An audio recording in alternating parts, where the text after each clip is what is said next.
Добро вечер од студиото во Вашингтон. Ова е гласот на Америка на македонски јазик. Јас сум Јулија Велковска. Засилување од 30.000 војници, повлекување до 2011 година, помош од НАТО сојузниците, поголема одговорност од афганистанската влада. Ова се клучните моменти од синокешниот говор на претседателот Обама, во која изложи новата американска стратегија за војната во Авганистан. Американскиот претседател испраќа 30.000 дополнителни војници за да се борат против екстремистите на Талебан и Ал-Каида во Авганистан, но планира да започне со повлекување на американските сили од земјата за околу 20 месеци. Во обраќањето пред кадетите во Американската војна академија Вест Пойнт во Њујорк, Барак Обама рече и дека засилувањето ќе помогне да се забрза предавањето на одговорноста за безбедноста во рацете на афганистанските сили, што би дозволило американските војници да започнат да се повлекуваат до јули 2011. Иако ситуацијата во Авганистан не е безнадежна, сепак во последниве неколку години е уназадена, оцени Обама и предупреди дека во залог е безбедноста во целиот свет, со фактот дека Ал-Каида планира нови терористички напади од засолништата долж афганистанско-пакистанската граница. Засилувањата ќе започнат да се распоредуваат во Авганистан во првата половина на 2010-та, најави Обама и рече дека примарна задача ќе им биде да се справат со насилството, да ги обезбедат клучните населени центри и да ја засилат обуката за афганистанските безбедносни сили. Претседателот воедно ги повика американските сојузници да придонесат со дополнителни војници и ресурси во Авганистан. Таму сега се стационирани 39.000 војници од други земји. Со најновото распоредување, бројот на американските сили во Авганистан ќе биде околу 100.000. Обама оцени дека целиот процес на засилување ќе чини околу 30 милиарди долари за наредната година. Тој каже дека САД немаат интерес да го окупираат Авганистан и дека мисијата не е бесконечна.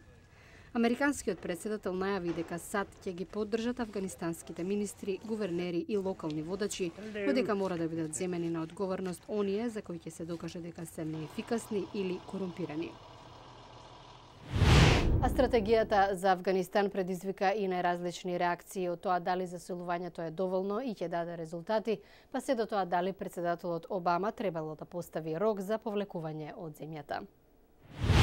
Генералниот секретар на НАТО Андерс Фог Расмусен најави земјите членки ќе ја поддржат новата стратегија со најмалку 5.000 војници. За првиот човек на Обединетите нации Бан Ки Мун, одлуката за испраќање на 30.000 засилување е тешка, но неопходна стратегија. Талебан пак тврди дека таа само ќе го засили неговиот отпор. Републиканскиот сенатор Џон Мекејн, кого Обама го порази на претседателските избори, има проблем со најавување на датум за почеток на повлекување. Затоа што тоа може да остави впечаток дека ќе бидеме таму само куса време и се што Талебан треба да стори е да причека. Експертот за контратероризам Артуро Муњоз од корпорацијата Ранд очекува критика од конзервативците, бидејќи Обама не испратил 40.000 војници, колку што бараше главниот американски и НАТО командант во земјата, генералот Стенли Мекристал. Но критиката ќе биде стивната од фактот дека тој сепак испраќа засилување, а не мораше.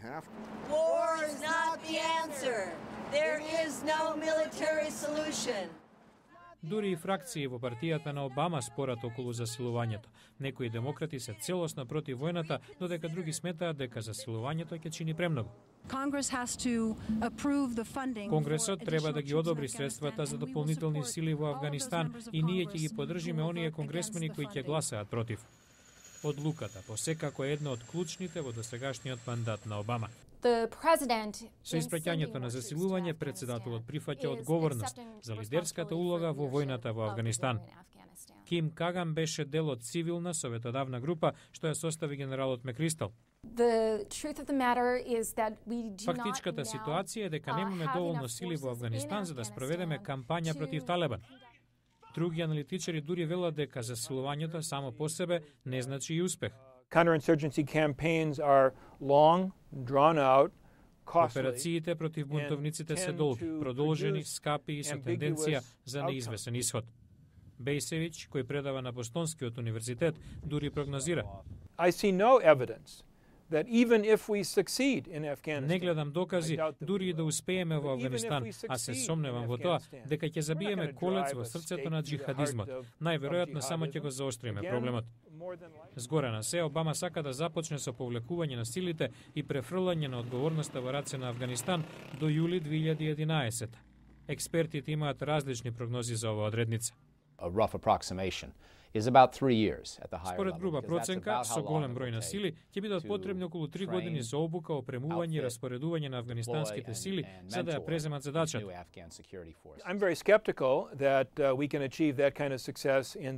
Се сомневам дека ќе успееме за 3 години. Мислам дека тогаш ќе имаме мощна нејасна ситуација и претседателот ќе треба да донесе уште потешка одлука од оваа сега. Аналитичарите се согласни во едно. На Обама посекако ќе му биде потребен остатокот на првиот мандат, а можеби и вториот, ако биде повторно избран, за, како што вети самиот, да ја заврши задачата во Авганистан.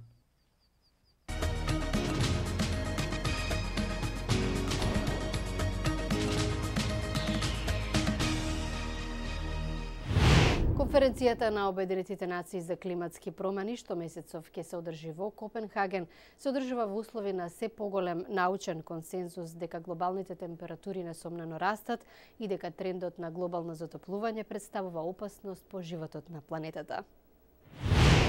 Невидени суши, митски поплави, катастрофални урагани и тајфуни, повлечени глечери, топење на поларниот мраз.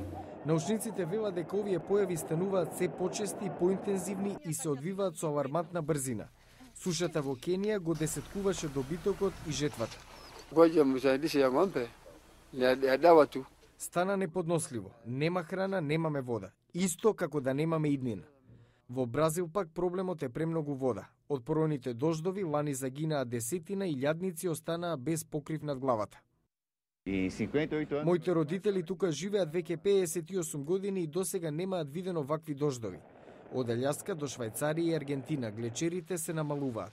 На двата пола е забележено топење на мразот и тоа, како што велат научниците, со алармантно темпо, загрозувајќи го опстанокот на животинскиот свет. Поради пораст на нивото на водените површини, со тек на време ќе се менува и границата меѓу копното и водата. Дебатата за тоа дали човечките активности одвоено имаат влијание на климатските промени и натаму трае. Но повеќето научници за главен предизвикувач го сметаат јаглеродиоксидот од согорувањето на фосилните горива. Без оглед на причините, велат експертите, трошоците како резултат на затоплената планета ќе бидат високи, особено за најсиромашните земји.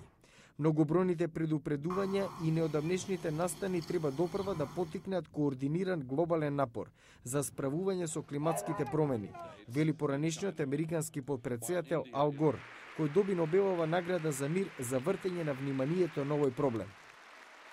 It is up to us to hear those warnings.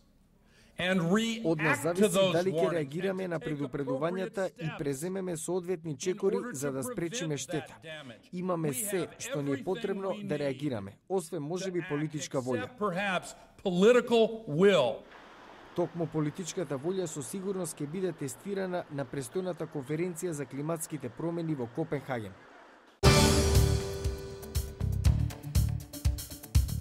Утре во Newsflash. Градежен материјал од Кина предизвика здравствена загриженост во Соединетите Американски држави.